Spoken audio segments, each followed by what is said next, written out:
Oh boy, where to start with this one, Oxford United fans? First of all, welcome back to the channel as we review another Oxford United game in this so far pretty dreadful 2022-23 season. Today, Oxford were at home to Lincoln. It was a game we looked at after a disappointing performance and result against Bristol Rovers, and one we thought, whew, really could do with a result and a good performance.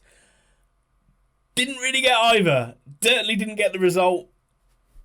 Can't really say got a good performance either. Oxford booed off at half-time. Eerie silence at full-time.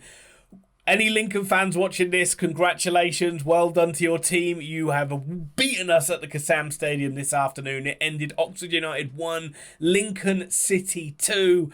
As I've just said at the start, this season has not been a good one so far for Oxford United. It's still in its infancy. Let's not forget that. We've only played 4 games, but it is 3 defeats. Only that one win with that last-minute goal by Tyler Goodrum. And, wow, what can you say? I mean, where to start with this one? I mean, I don't even think I'm going to break down the match like I normally do. Yeah, I'm at a bit of a loss. It's a bit of a head-scratcher one, isn't there? There's certainly some things to worry about. There's certainly some big concerns in this Oxford side from what we've seen so far. And it doesn't look like it's going to improve any time soon. And I'm going to try not to throw every player under the bus. I'm going to try not to do some of the knee-jerk stuff that flies around on Twitter. Even at half-time, people say this is one of the worst Oxford United teams ever. Let's just calm down a little bit. It is still only 4 games into the season. There are some worries for sure. Robinson just sticking with the same tactics pretty much from what we saw against Bristol Rovers. Same personnel as well. Matty Taylor staying up front on his own. It's not really worked so far this season. Didn't really work much one more today. Really did it. I mean, he's not really getting the service. He's not really looking like he's going to score goals. And that is really something we didn't expect from Oxford this season. We scored so many goals last season. We didn't think that would be a worry. But yeah, it certainly has been at the start of the season so far. The only change, really, Lewis Bate came into midfield. He didn't play very well, but let's not write him off as like saying that he's not good enough for League One.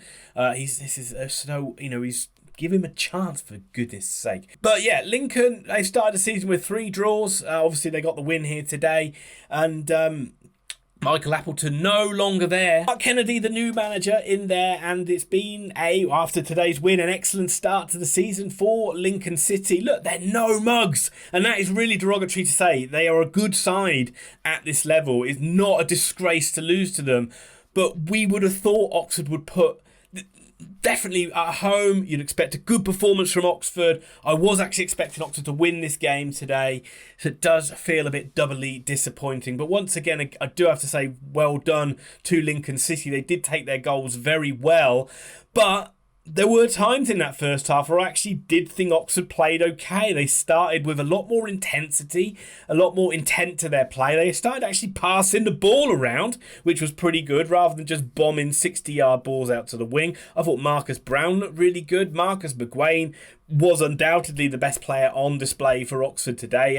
Every time he got the ball, he looked... I was a bit concerned about his creativity now he's in that holding role, but he showed that again today. He was taking players on. He was wonderful balance on the ball and turning out of trouble, setting Oxford on the front foot. He is the one encouraging light, you would have to say, that comes out of this game. Marcus Browne was another one, but as we saw in the second half, he might be out injured for a while now to join quite a few of our attacking players on the sidelines. Billy Bowden looks out of sorts though, doesn't he? He just doesn't look the kind of, like he's got the... I don't know what the right word is, but he doesn't look like he is reaching the level that he was reaching at the end of last season. It's been a disappointing start to the season for him.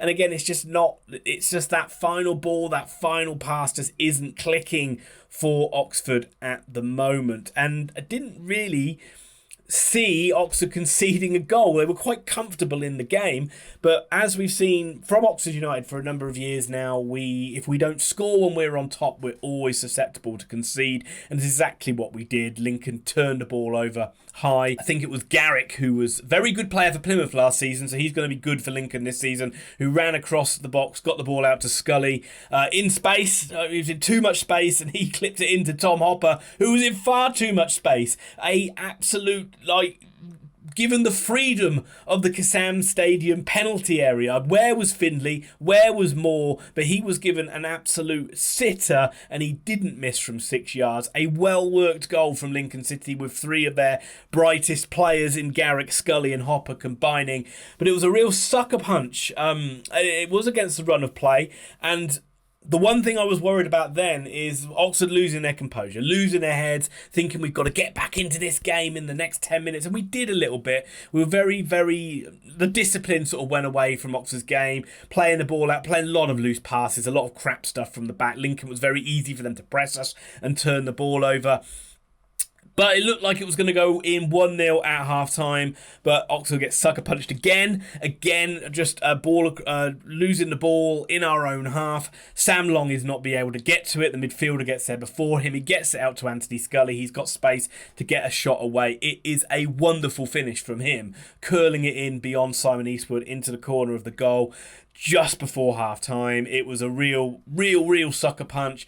Oxford really didn't create anything, considering Lincoln had a inexperienced goalkeeper in goal playing his debuts, had no minutes this season. We really didn't test him at all, and they were quite easy to repel the attacks that we had. Oxford booed off at half time, and I cannot blame any fans for doing that. There was some stick on the radio, on the I Follow the Radio Oxford commentary from Oxford fans doing that, but it was poor, and it's been poor. We played okay against Derby, but all the other games this season have largely been poor, and that's just frustration coming through from the fans. Now, you did get a reaction from the Oxford players at the start of the second half. You'd expected it, but you actually got it. And Oxford did come out, and they did play a bit more on the front foot. And we did start. There was a chance for Brannagan where he did make the goalkeeper. I'm going to get his name. Jordan Wright. There we go. Jordan Wright, yeah, Brannagan did have a shot which he sort of palmed onto the post, I think, early in the second half. There was a chance for Bodin, which, again, if he was on form last season, he would have put it in on a volley, which went wide. But Oxford were at least showing a bit more intent. They were pushing Lincoln back. Marcus Browne was looking really good. And Oxford were playing football. We were getting the ball in behind them. We were creating chances. Henry was looking decent when he came on too.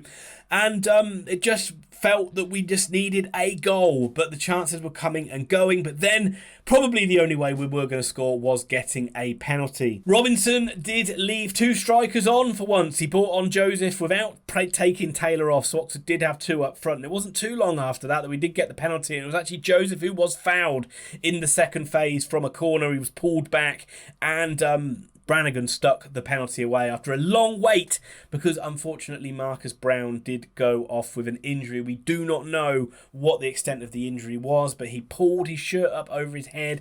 Whether that was just frustrating because he was having a good game, or whether that is something that he knows he's pulled a muscle or something like that, we don't know. He's not had any luck with injuries.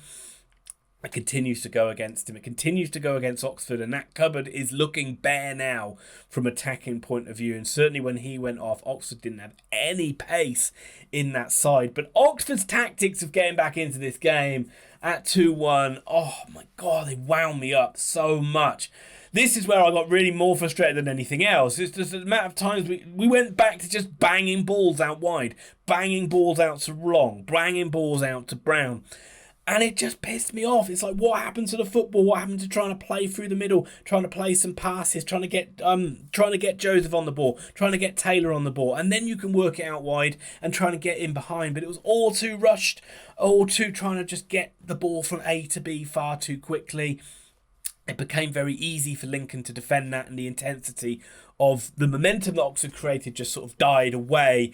There was a little bit of a flurry at the end. There were some shots at the end, and they came when Oxford actually did try to play through the third. You had a long shot from McGuane. You had a shot from Joseph, which again, a pretty comfortable save for Wright, but he had to make it. There was pressure, but Ultimately, nothing. There was a header from Elliot Moore as well, which he really should have done better with at the end of the game. But it wasn't to be. Lincoln saw the job done, saw a job through. That is 6 points from 4 games for them. Unbeaten start for them as well. Miserable start for Oxford United. We go away, I think, to Morecambe. It's like, I don't know whether it's home or away. We play Morecambe at the weekend, and it's not must win. Let's not be silly.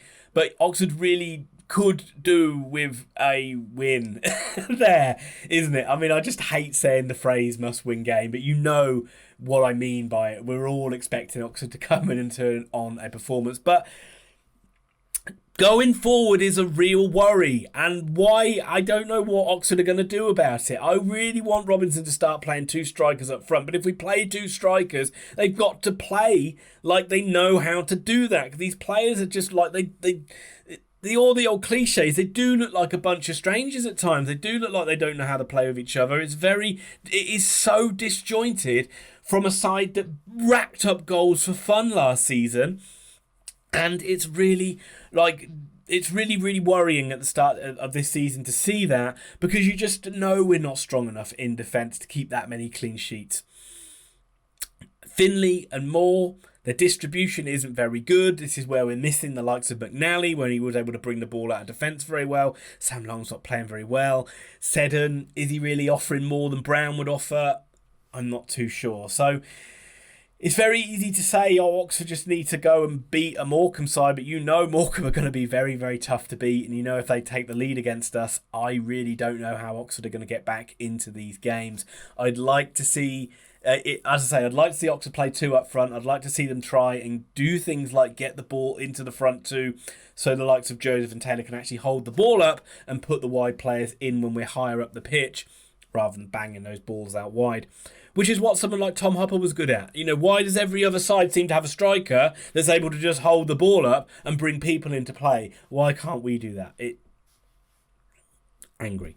But again, it is still early days of the season. It's annoying, isn't it, when you have this bad start? It's annoying when you're on